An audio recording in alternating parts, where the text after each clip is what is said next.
This new internet thing. It's awesome. Okay. Let me get the music.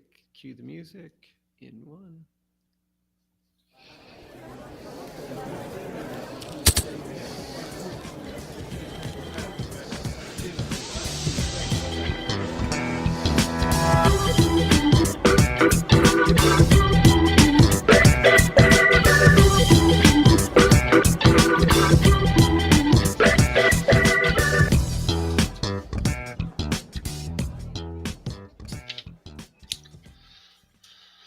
Hello, everyone. Welcome to another episode of the Deadhead Cannabis Show from Michigan Law in Chicago on a really beautiful 80-degree sunny day here. It's too nice to even be inside. So we're going to try and get the technology to be able to do this outside if we can tamp down the ambient noises or whatever they call it out there. But I'm sure Dan Humison will be on it.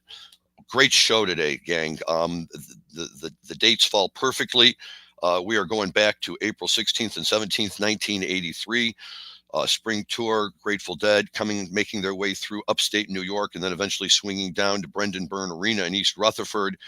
And how wonderful it is that on both nights, a special guest came out and played with them. So let's hear our opening clip from Dan.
So, those of you keeping score at home, we are joined on are joined on that musical clip by Stephen Stills of Crosby, Nash, Stills, and Young, or CSNY, Crosby, Stills, Nash, and Young. Sorry about that. Um, that's Stephen Stills.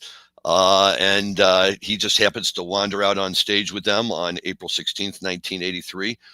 The boys coming out of the space, and the next thing you know, the sophisticated ear is hearing the opening strains of Black Queen, a Stephen Stills number off of his self-titled album that came out in 1970. Was a very, very well-received album. Did very well for him, and I think really helped establish him as Crosby, Stills, Nash, and Young joining them at that time. Were beginning to make a name for themselves at their performance at Woodstock, and really spreading out from that. And Stills is a force to be reckoned with. He's a great player. He's a great jammer. He plays a lot of good guitar, and it's just a lot of fun to have him play with the Grateful Dead. And how nice if it's one of the nights when you're there, and all of a sudden, out of nowhere, here comes Stephen Stills. So, yeah, very, very exciting for the fans who were there and who really got to see him. And that he came out and he played this song, Black Queen, which is, like I say, if you're a fan of Stephen Stills, song. But something that I didn't know but now do and can share with you is that this was neither the first time that Stephen Stills played on stage with the Grateful Dead, nor the first time that he played Black Queen with the Grateful Dead. And in fact, the first for both of those was back in 1969, December 10th to be exact, at the Thelma Theater in Los Angeles. And this is 2 days before the December 12th show, which is the subject of Dave's Picks number 10, a very hot time for the boys. Again, kind of rotating out of Primal Dead and into the Americana Dead that we've talked about. But they really crank. And on December 10th, Stephen Stills walks out on stage, plays Good Morning Little Schoolgirl with them, Morning Dew, and then Black Queen. And at that point, his album had not even been released yet. So it was just friends, fans of Stills, and who were sophisticated enough to know that that's him, that's his tune, and maybe it had already gotten a little bit of airplay back then. I'm not sure, but that's a great version of it too. And we will, in fact, feature this show, the one from Thelma, on December 10th, 1969, a little bit later this year, when it's more date appropriate for our show. But stay tuned for that, and keep this version of Black Queen in your mind today, or download it off of archive.org and listen to it at any time between now and then. And for that matter, you can get the December 10th, 1969 show too and be way ahead of the game. But we will play that because that was another great show that we don't have time to talk about any more in depth today, other than to tease with the fact that the word on the street was he had a little trouble keeping up with Jerry on Morning Dew, who was not playing the Bonnie Dobson version, but the now ever becoming famous Jerry Garcia version. But Steve Stills is a good sport, and he hung out and really tried to do it. So going back to April 16th, 1983, so out of the space, they go into Black Queen with Stephen Stills. But this is not a one-off for him, not at all. And in fact, as we roll right into our next clip here, Iko Iko, which is a song we feature all the time because why not? It's a great, fun song. Nobody's ever heard an Iko they didn't like. And when we hear Iko Iko, you hear every version under the sun, with meaning for the lyrics that go in between the hey now chorus parts, different styles, different whatever. And Jerry's kind of done a few of them. His spot dog says, your spot dog sitting by the bio. My spot dog sees your spot dog going to set his tail on fire, and a whole bunch similar to that. But when Stills joins them on the Iko, listen very carefully because he picks up one of the verses, and it's one we've never really heard before. Go ahead, Dan.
No, friends, this is not the Iko Iko that we heard in the early 1990s.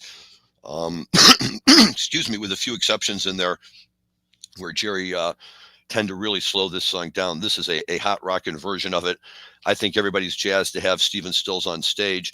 I think they're jazzed that Stephen Stills is belting out lyrics that we've never heard. I've never heard any other version of Iko Iko by anybody sing that verse that Stephen Stills sang, and I've been looking all over for it. So if anybody can find it out there and let me know, that would be awesome. But listen to the way he sings it. He throws in that great "ooh" there towards the end. I can't do it like him, of course, but you know what I mean. And it's great. He's just energized, and he's just having a great time up there. This really is one of my favorite versions of that song, and I'm sure for the people who were there, it was one that they all enjoyed very much as well. And again, all part of this wonderful experience of seeing Stephen Stills. There's a lot more from that show and from the next show that we will get to in a moment, but we do have some interesting marijuana news today, and I put most of this marijuana news in the category of good and some of it in the category of, boy, this is really, really good. And let's start off with that because we're going to talk sports for a little while. And although I love sports, and I know that Rob Hunt, when he's here, is a big fan of sports. Even Jim Marty had his favorite sports teams and everything, and who doesn't? But there's never been much of an overlap between sports and marijuana, except pointing out the ridiculous nature of all the rules that say that players can go out and drink alcohol every night after performing and then performing the next day, but they can't smoke marijuana. Well, guess what? The NBA is now formally and I say formally for a reason, lifting its ban on marijuana in a new deal with the NBA Players Union. So the story that I saw says, in Marijuana Moment, thank you very much. The National Basketball Association is reportedly removing marijuana from its list of banned substances and will no longer drug test players for it as part of a new 7-year collective bargaining agreement. And basically, the sources are saying that the NBA players will no longer be prohibited from marijuana under this new agreement. It's been removed from the anti drug testing program, a process that began during the 2019-2020 season, meaning the removal of it began back then. They've, for years, always said that they've tested for marijuana. My friends and I, especially my buddies, John and Blake, who would go with me to the Bulls games for years and years when it really meant something to go to the Bulls games. And we all just naturally assumed that they just paid lip service to that because too many basketball players, in our opinion, and we could have been wrong, enjoyed marijuana for any one of a number of reasons, not the least of which that it was a great way to relax and help relieve pain after a game or the next day. Or whatever they would do. But we've always all long advocated for the fact that it's really not a performance enhancing substance. And I think it makes people laugh when we say that because most people think of getting stoned and sitting on your couch and falling asleep, which isn't actually conducive to going out and trying to play basketball at the elite professional level that is played in the NBA by every team except the Bulls these days. I'm just a disgruntled former season ticket holder. What can I tell you? So NBA Commissioner David Silver had signaled really in 2020 that the policy of cutting back on this type of testing would eventually they would permanently start the policy of eliminating marijuana testing would become permanent. And really, they say they softened this up when the players were competing in the quarantine bubble in Orlando during the coronavirus pandemic that year, when nobody played any games in front of fans and everything was being played in Orlando in the bubble that they created down there in their state-of-the-art Disney sports facility that had a whole bunch of basketball courts and everything. And I love this next quote where Silver says, "We decided that given all the things that were happening in society, given all the pressures and stress that players were under, that we didn't need to act as big brother right now," he said at the time. "I think society's views around marijuana has changed to a certain extent." Wow. So how great is that? They brought the players down to Orlando, they locked them up, and they let them smoke their marijuana. And yes, that was a nice move. And of course, nobody feels bad for these guys because we were all locked up and none of us were getting paid $5 million for doing it. But nevertheless, to think that he was giving them something that they didn't already have and were probably not already going to use is silly. But, that's okay. If the NBA is getting on board, then they're entitled to take whatever position they want to take. And, if the ultimate message is that you can smoke marijuana and still be like Mike, then even better. But what's really happening here, I think that's even more important, is that what happens here in the NBA is just really the latest step in a much larger national discussion about cannabis testing policies for athletes as it continues, to kind of unfold at this point. We all know this when we saw the U.S. runner Sha'Carri Richardson was prohibited from participating with the U.S. Olympic team in the Olympics because of a positive THC test. At the time, she said that she felt blessed and proud if the attention her case raised would affect a policy change for other athletes. And even the White House and President Joe Biden himself weighed in on the case, suggesting there's a question about whether the marijuana ban should remain the rules. And, I think that's just Biden. And we've all talked about his anti-marijuana bias, trying to be a statesman and kind of walk the middle line. Interestingly, the World Anti-Doping Agency decided last year to keep marijuana on the list of banned substances for international athletes following a scientific review and determination that cannabis, now listen to this, talk about chutzpah, violates the spirit of the sport. What? Wait a minute. They needed a scientific review to tell them that it violated the spirit of the sport. They needed the scientific review to tell them that nobody was getting any kind of athletic advantage, a competitive advantage over their fellow athletes, and that it probably was helping them.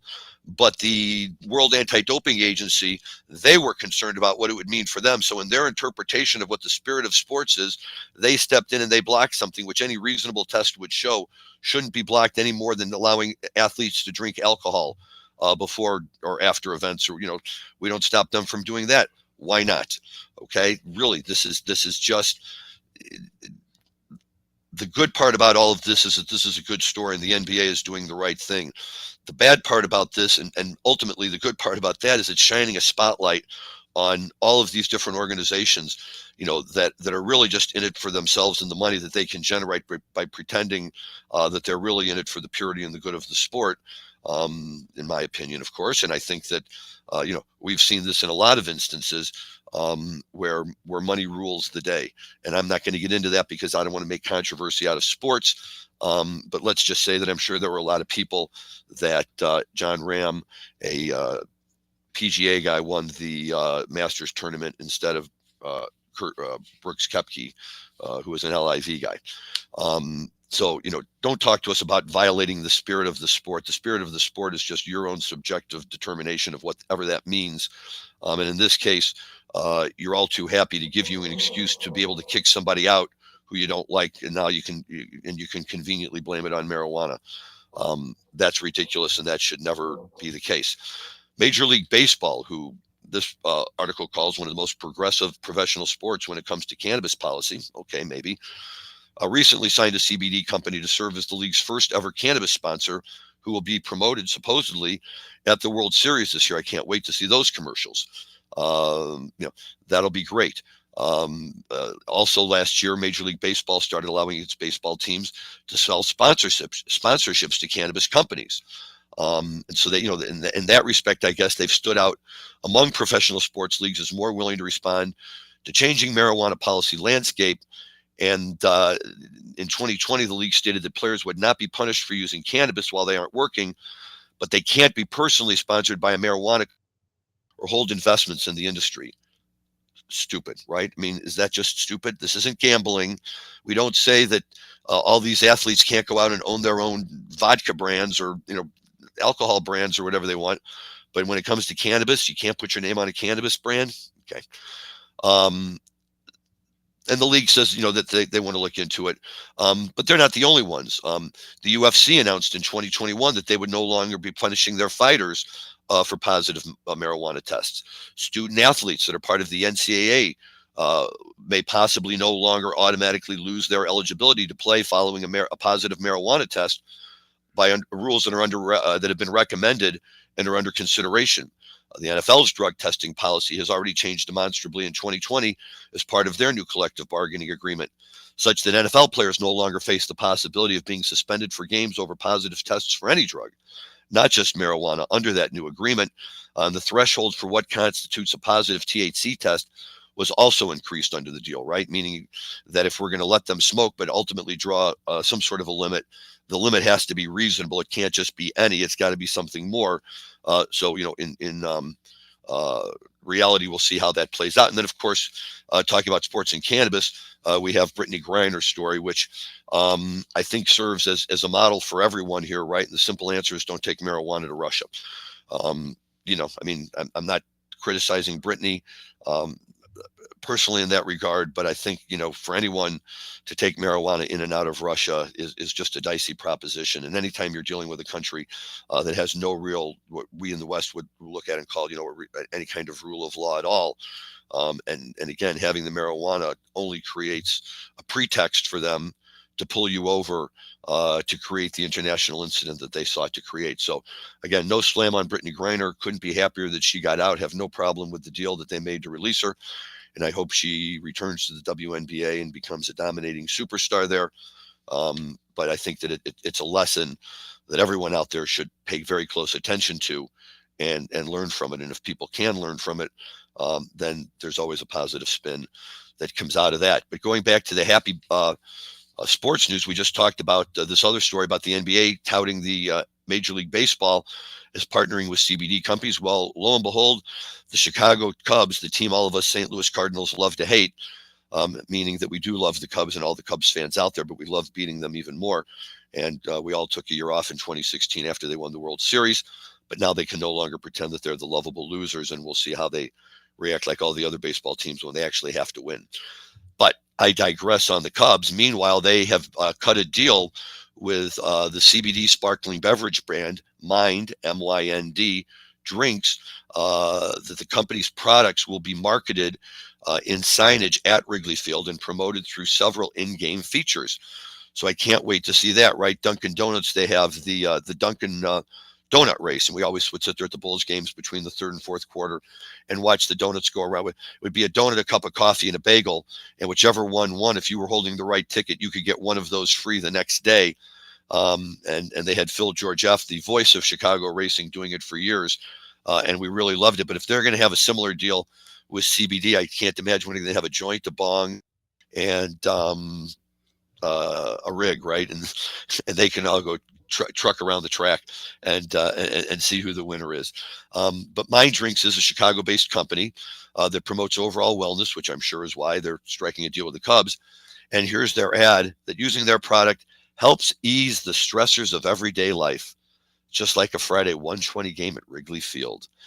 Yeah, not so much in those years when the Cubs are in the process of losing 100 games and it's September and they're not really drawing anyone on Friday at 120 at Wrigley Field. But I appreciate the sentiment as a baseball fan and someone who enjoys being in Wrigley Field, both to watch the Cardinals and to see Dead and Company. Um, but this is now really, in my opinion, the best part.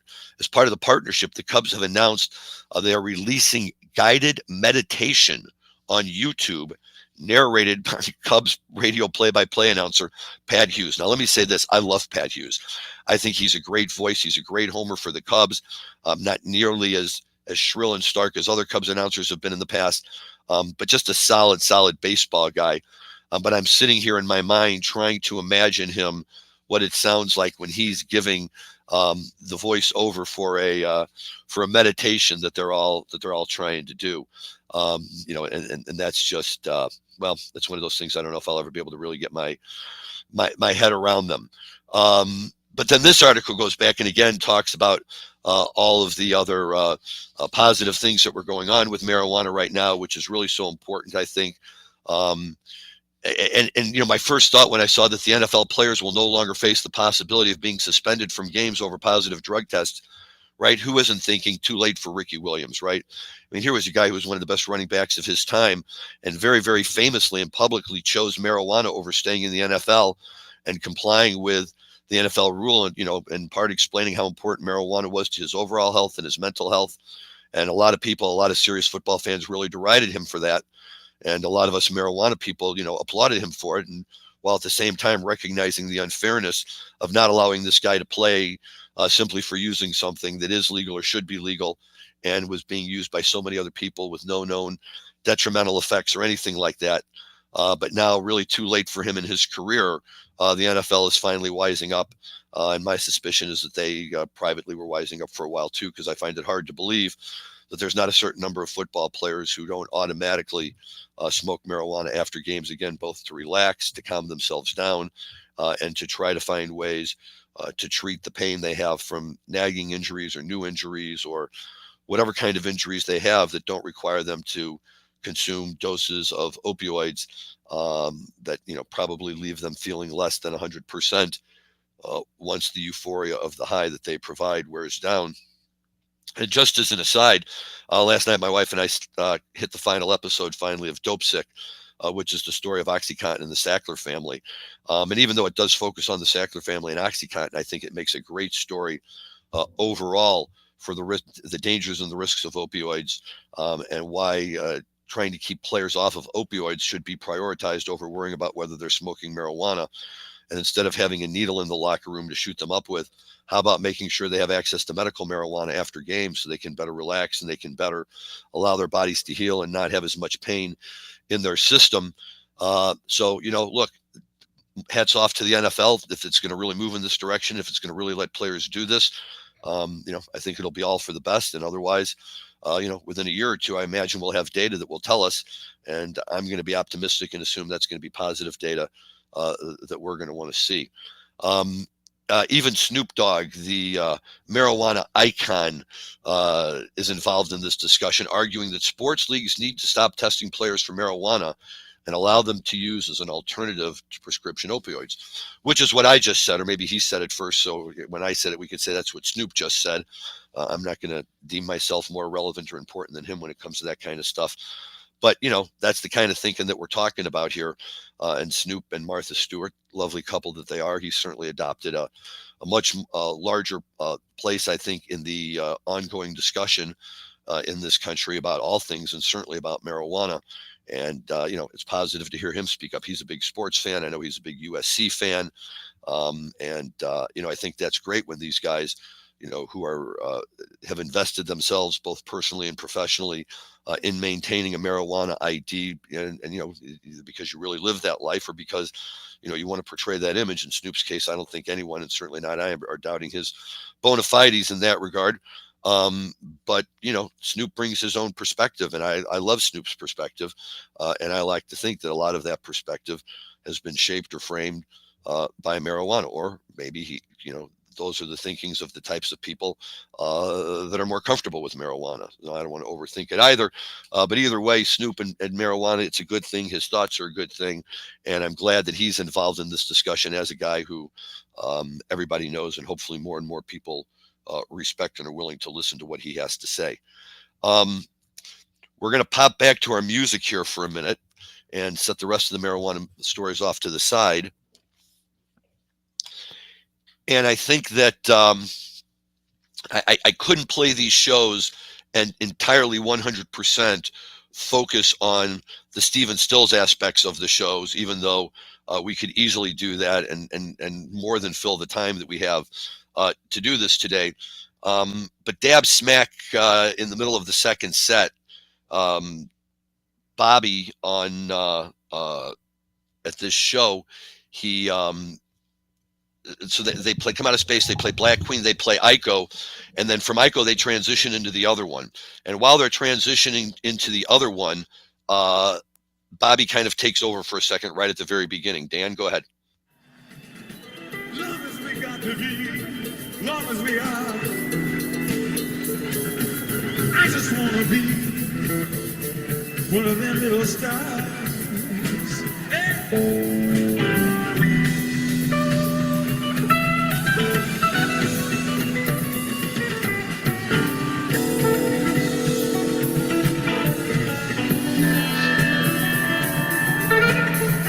One of them little stars that'll be just fine. All you gotta do is hang up there and shine. Hang up there and shine. Hang up there and shine. Hang up there and shine.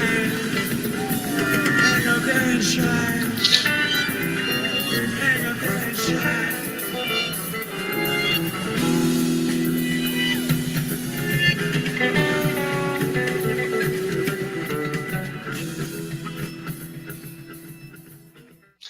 And you can hear them right at the end. They're starting to pick up the beat to make the transition full force into the other one, which we'll get to in 1 second. But let's talk about this for a minute. On the official show recordings on archive.org, it doesn't even get its own mention. It just says Black Queen into Ico, into the other one, into Black Peter, into One More Saturday Night. And so you'd have to listen to the beginning of the other one to specifically know that it's there. And it, near as Deadheads can tell, it's just merely a fragment of a song that Bobby was thinking about. Maybe he was trying to write a new song. Maybe he was just noodling around, and a few nights it popped into his head. But there's only 3 instances of him doing it with the Dead, all in 1983, and all as lead-ins to the other one, just like this. It more or less got the name Little Star, although a number of Deadheads affectionately refer to it as Bob Star. So you can kind of take your pick with it. But just wanted to throw that in there because that was just one of those moments in Grateful Dead history where, these ideas pop into their heads and they act on them in kind of a half-baked manner, if you will. And if it's something that resonates with them, they eventually, work it out, like Wave That Flag turned into U.S. Blues. And you get songs like that where, something that wasn't really quite a song becomes a song. And for whatever reason, this one never really did advance beyond basically those verses that you just heard Bobby sing with the band otherwise noodling in the background, getting ready for its other one lead in and turning the stage over to him. So, hats off to Bobby for Bob Star. And, as you search around 1983 shows, perhaps you will stumble upon another version of it, but just Bobby having fun. Now, again, I couldn't leave this song just yet because as the Dead begin this kind of transition now from Bob Star, making their way heavily into the other one, It's one of these wonderful moments where they're playing. They decide to jump into the other one, and Phil likes to kind of announce his presence with authority. Dan?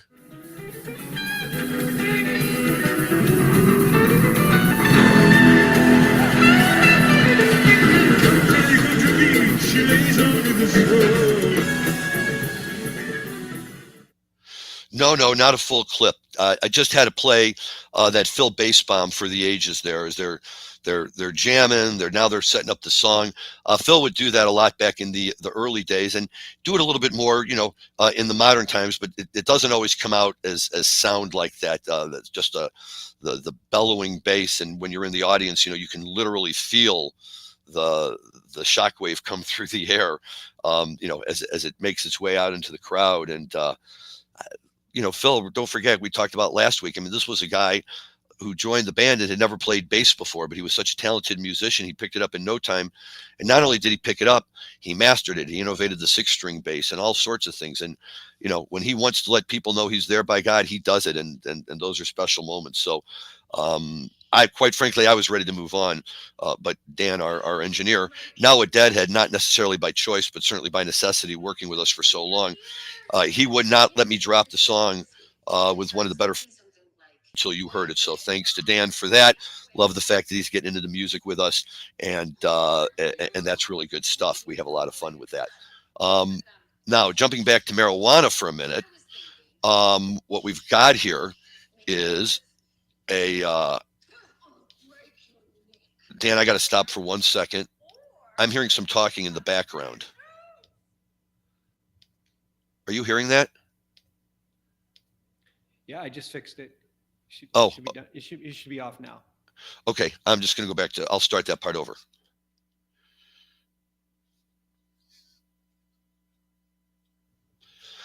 So thanks to Dan for knocking on the glass and making sure that we got a great Phil bomb out there for you. More music to come. Don't go away. When I say the best is yet to come on the music side, you may not be able to believe that given all the great stuff we've heard today, but it's true. So hang on and bear with me. Marijuana news, more good marijuana news. Michigan marijuana sales hit record high of 250 million in March. Just in the month of March, the state data shows. This is a record high for the state of Michigan, according to the state regulators. Apparently, the lion's share of those sales came from the adult use market, which saw almost 240 million worth of marijuana products sold last month. Medical marijuana purchases recorded 9.8 million during the same time span, which was reported again in our marijuana moment, and first reported by New Cannabis Ventures. So credit to all of them. But these are big numbers, and it's always heartening for me to see that most of the cannabis purchases came from flower, followed by vape cartridges and infused edibles, with extracts a little bit farther down the list, which always surprises me because they are, in my mind, very cost efficient and work incredibly well. But I understand people like vape cartridges, which more or less gives you the same effect. It is much cleaner and neater and no smell, and you don't get the sticky stuff all over your fingers, which can ruin a really good car ride. So the state, but this is the part about all of this that's amazing to me. And this is why at first, when I read this, I wasn't sure I was reading the headline right. The state is seeing these record-setting sales, even as the average cost of marijuana has remained at record lows, with the price of an ounce now hovering around $90. $90. Now, even just a few months ago in Michigan, the cost of an ounce was double that. It was $180. $90 for the price of an ounce of marijuana.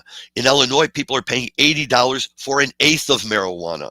To be able to buy an ounce for $90, and they're still setting records.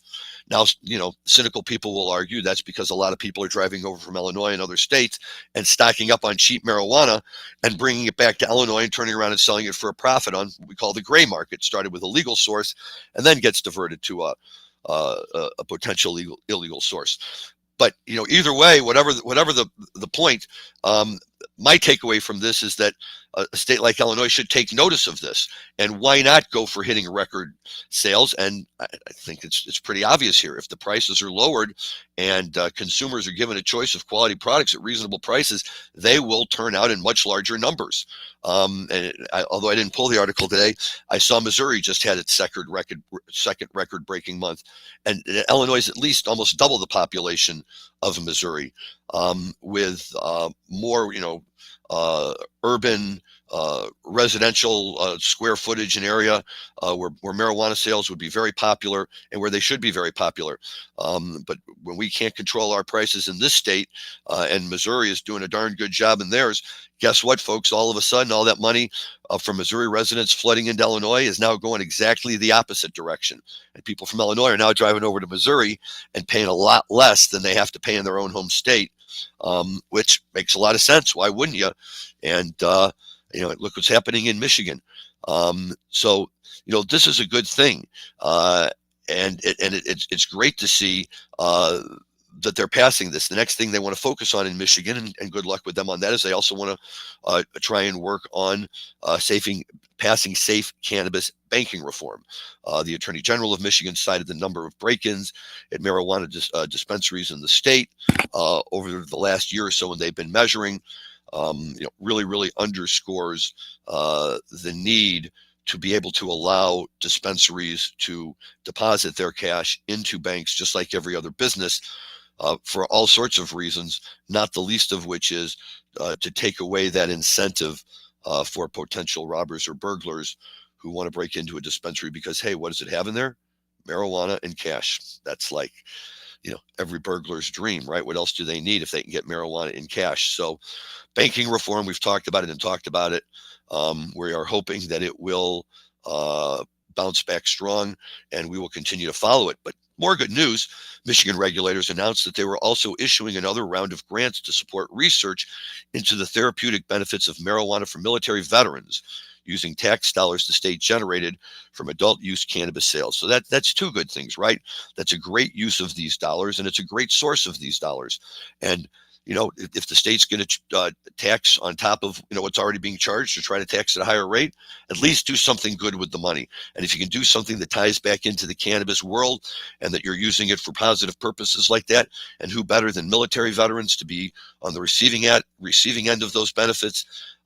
That's a great thing, and very, very happy to see that Michigan is doing it. But Michigan is not the only state here. Connecticut saw a record $22 million in combined recreational and medical marijuana sales in March, in data that they just released. We just said Missouri cannabis sales reached a record $126 million in March, which is, again, blowing Illinois' numbers out of the water. The governor of New Mexico recently noted on the 1-year anniversary of the state's adult use market that it made more than $300 million in sales since last April, as well as thousands of jobs to the cannabis industry. Now, $300 million, may not sound as much, for a state like Michigan that's making $250 million in 1 month. But, think about the population of New Mexico. And more important than that, think about the layout of the state. There are not a lot of population centers in that state. So for them, $300 million is a wonderful number. Arizona, their year-end total for 2022 adult use cannabis sales reached $1.4 billion. Massachusetts, the state's recreational market, officially exceeded $4 billion in total sales in January of this year from the time it launched in 2018.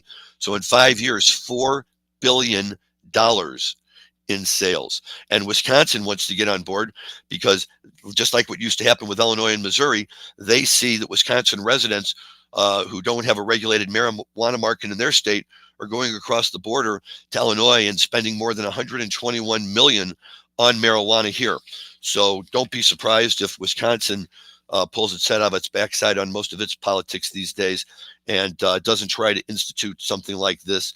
And every state should, right? I mean, yes, it's great if residents from Wisconsin want to drive here, but the fact of the matter is they shouldn't have to.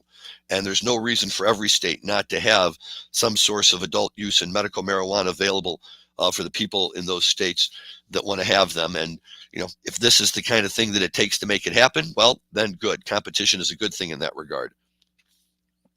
Nobody's ever said no to making more money, and they shouldn't here. Now I want to move to the international market for a minute. One of the things that Bob Hoban and I talked about last week was the growth of recreational cannabis throughout the rest of the world. And one area that I know that everybody's been focused on, and we talked about it last week, was Germany. And Germany kind of intending to be the first and the example for the rest of Western Europe and for the European Union on how cannabis a legal cannabis market can be operated in a European country. And everybody's been watching Germany for a while, very excited about the rollout. Germany is very, very liberal on these. You may recall a story that Jim Marty and I did a few years back, where one of the things that Germany did was they started printing the tickets for their local public transportation on paper, the back of which had CBD. So after you showed the ticket to the ticket conductor, you could put the ticket on your tongue and get some CBD, which was intended to help relax you and put you in a better state of mind for wherever you were headed. So that's a remarkably liberalistic move for any government to take, let alone a European country like Germany. But they did, and I think for a lot of people, that really sent a message that with marijuana, Germany's a great place to start, and maybe they will be very, very liberal with it, which could only mean good things for the rest of Europe. However, I had been hearing rumors of pushbacks from the rest of Europe saying to Germany, we don't want a program quite as liberal as the one you're talking about, so we want you to make some restrictions to it. And the question was whether this would or would not happen. And now we know that it has. Also in Marijuana Moment, the headline that German officials unveil a revised plan to legalize marijuana. Top German health officials have unveiled a revised plan to legalize marijuana nationwide. The previous cannabis policy has failed, said the German health minister. Now we have to go new ways. The new plan seeks to provide for the controlled delivery of cannabis to adults within clear limits. We want to fight the black market, and we want to push back drug-related crimes. The federal minister of food and agriculture for Germany said that the use of cannabis is a social reality. So right there, this is good. We're noting from higher ups in the German government that they've tried to handle cannabis, it failed, and that recognizing that cannabis is part of their social reality, so they can no longer ignore it. They can no longer just try to jail people over it. They have to come up with some kind of a plan. But I think also part of this is to set the stage for the fact that they're going to kind of roll back some of the limits that they had discussed before. So the current plan represents a scaling back of the legalization framework that the government had initially announced last year. While there would be limited sales components, there wouldn't be a countrywide commercial cannabis market as originally envisioned. Instead, the government is looking to allow adults to possess up to 25 grams of marijuana and grow up to 3 flowering plants for personal use, while permitting nonprofit cannabis clubs with a maximum of 500 members, where growers could distribute products similar to those in Spain and in Malta. Now, one important thing to note there is that on-site consumption would not be allowed at these clubs, but the clubs could, in addition to providing marijuana, could also provide up to 7 seeds or 5 cuttings or clones per month to each member to be used in their home cultivation, which is a good thing. Theoretically, it can be done here, but it's hard to, sometimes can be very hard to find access to seeds or to clippings for people who want to grow their own at home. Adults over the age of 21 years would see a purchase limit of 50 grams a month via the clubs, and sales to adults between 18 and 21 would be limited to a total of 30 grams within a month. But even that's significant. Here, the market is now going to be open to 18 years of age and older. In the United States, it's 21 years of age or older. They're going to be able to buy up to 30 grams. In most states, the adult use maximum is 28 grams, just a full ounce. So they're even getting a little more there. But people over 21 years of age can go in and purchase gram. Now, it is 50 grams a month, but that's still significant. That's just a little bit shy of 2 full ounces a month. And, you know, I think that's a great amount to be able to do. Not that people necessarily need that amount, but, you know, on the other hand, to slap a limit of 1 ounce. So if you want to go in, you want to buy some flour, you want to buy some extracts, you want to buy some other stuff, all the things where they total up the grams of THC that are involved, you can start to hit limits very fast, you know, without buying any 1 or 2 things in bulk or mass quantity. So, but look, again, I think that these limit numbers seem fairly reasonable. And certainly if this is what they consider to be their rollback position, uh, although I'm not a German citizen and nobody asked me, they do seem reasonable and livable uh, to me. Now, ultimately, there's going to be a limit on THC content. Those specifics are to be clarified later, and there is going to be a ban on advertising for the associations or for cannabis in general. So, baby steps, I think, is the key here. Um, Localities in Germany where they would allow these clubs will still have the right to opt out or opt in, allowing the stores to operate within their jurisdictions, which again is not unlike what we saw in states like Illinois when they passed the statewide adult use law, allowing each city in the state of Illinois the opportunity to opt in or opt out as they decide to see fit. The government's new framework in Germany says that convictions for activity made legal could be deleted from the Federal Central Register upon application, and that ongoing cases will be dropped. This is the social equity component, and it's great to see that they're not even making it very difficult.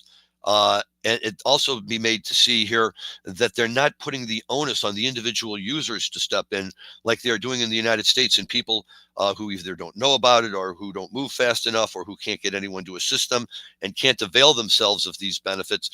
In Germany, it's looking like the government's going to take care of everything, and that's a much better way. And here's something else. Minors caught with marijuana will need to participate in mandatory intervention and prevention programs. Much better than finding them and dragging them and their parents into court and then making them go to drug school, which is nothing more than sitting around in a room for an hour listening to somebody up front talk about all the days when they used to do bong hits out of clown bongs and stuff like that.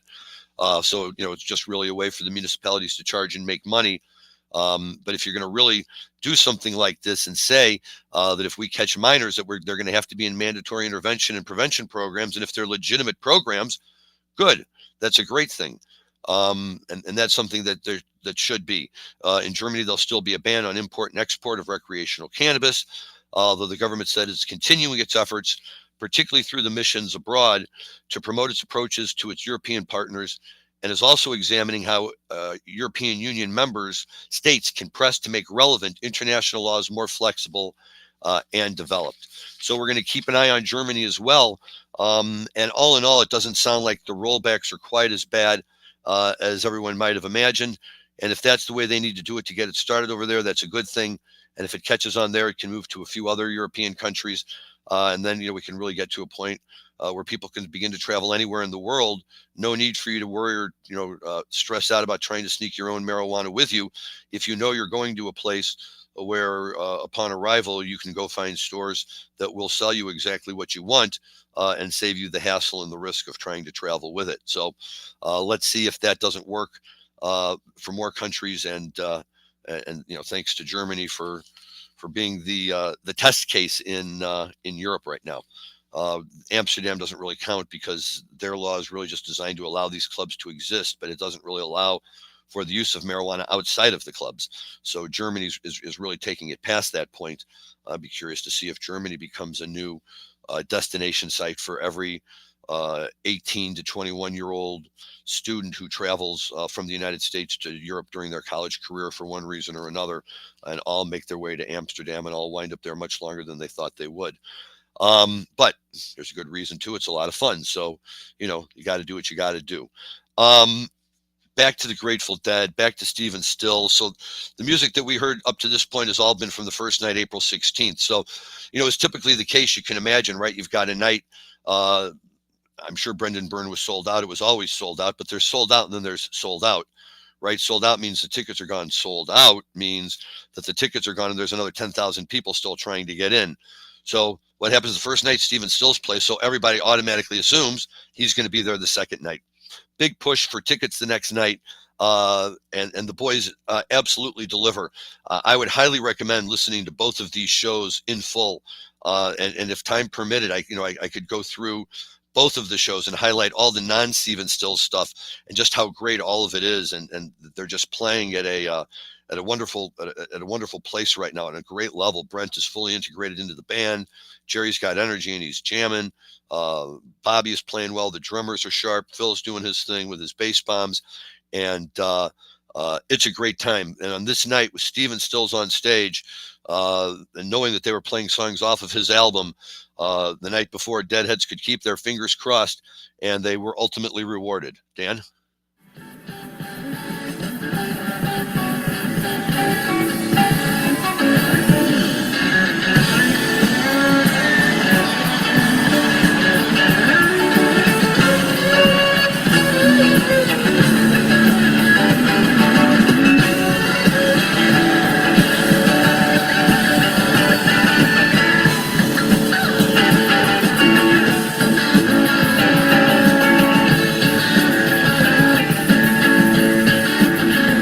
If you get down and you get to feel and you don't remember time, who you be talking to? The concentration, no, slip away, because the sweet baby, the baby's so far away. Yeah, let's get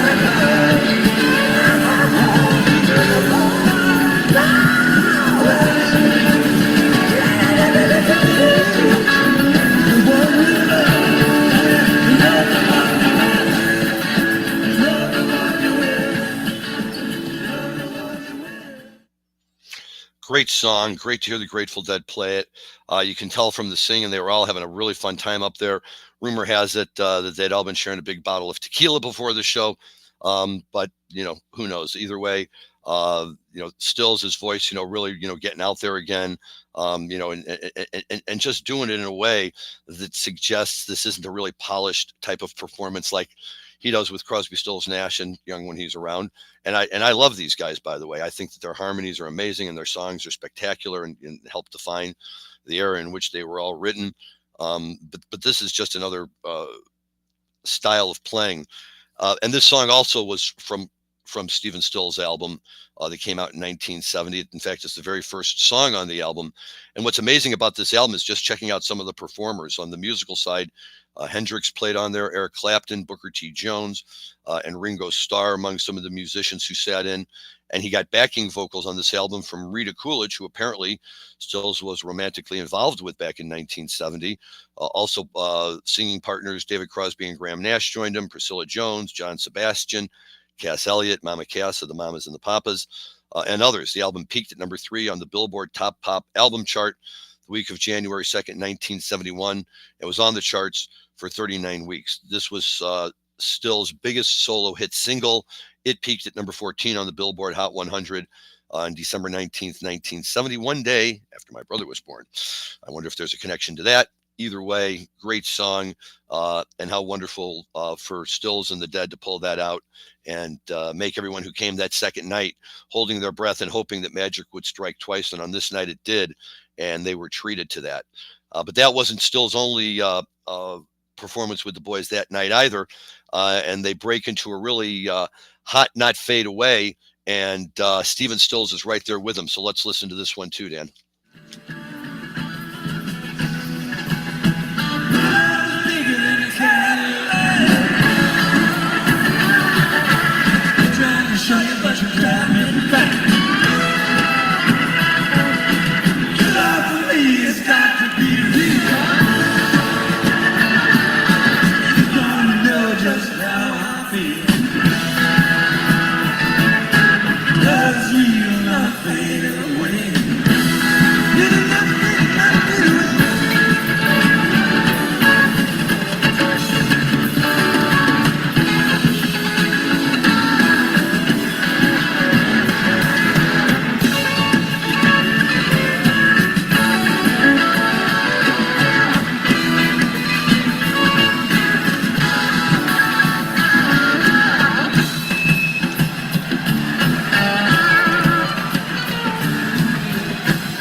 Not Fade Away, one of their all-time favorites. It's such a great jamming vehicle.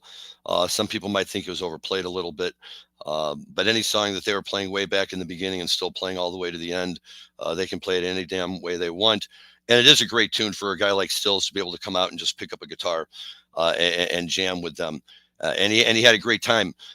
In fact, here's a great Mickey Hart quote reminiscing on that on those 2 evenings when Stills joined them. Mickey says, "When Stephen Stills played with us at Brendan Byrne in April 1983, he was really moved. He understood the power, and after the gig, he said to me, and this is a great compliment from Stills, 'This is the greatest garage band in the world.' He loved the looseness, the spirit. He doesn't get to play with a band that cooks like this. In his band, they're playing his parts. Here, he turns around and these fire breathing animals are back there doing the do on his head." And leave it to Mickey to sum it up probably about as well as it could, but that's the perfect descriptor. It is, or they are playing these tunes like a garage band, right? They're playing them because the joy of the music, the love of the music, this is what they love to do. uh, Nobody's going to listen to these vocals or any of that and mistake this for Freddie Mercury from Queen and his amazing vocal capacity, or any of the other great singers in the music industry, including Stills when he's with Crosby and Nash as well.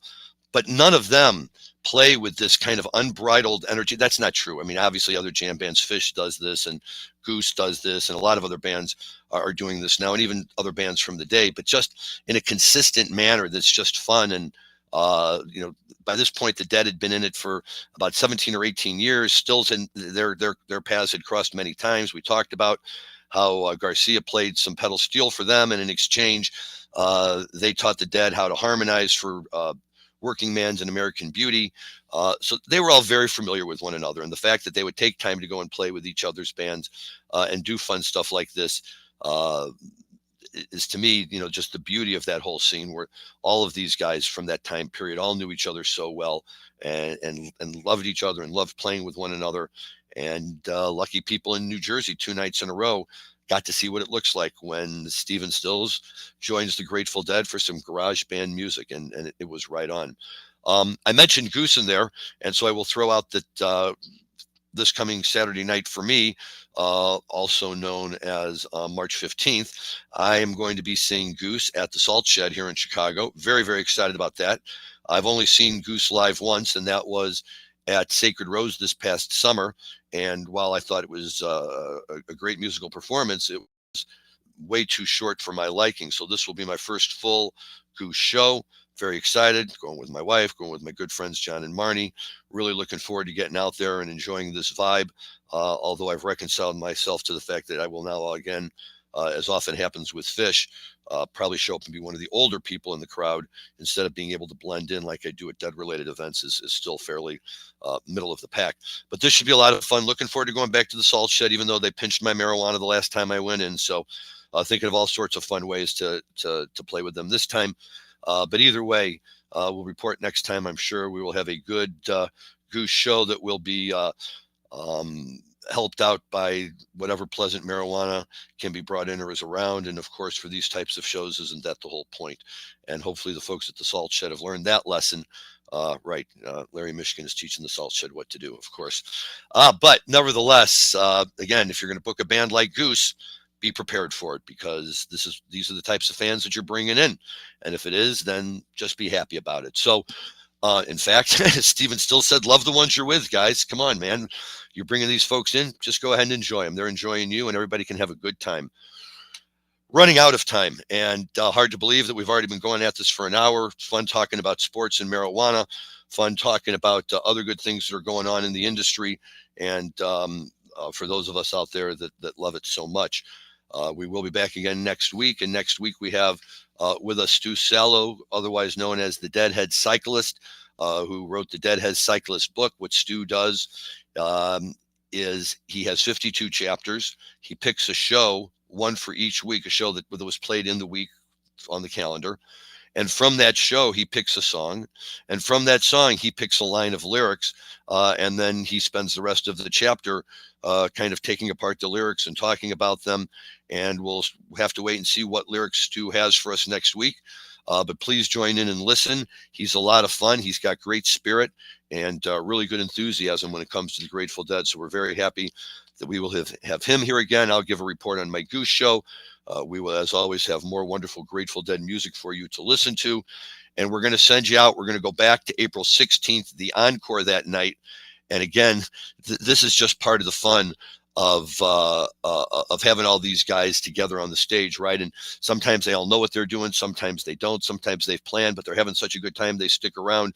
And you'll hear Bobby with his little announcement song that everybody knows. But either way, it's another hot rock and jam take that still just adds an extra layer to and sent everybody packing out of Brendan Byrne Arena with a big smile on their face. So enjoy it. Have a great week and enjoy your cannabis responsibly. Thanks for listening. Begging your indulgence, we're going to do one that all of us knows.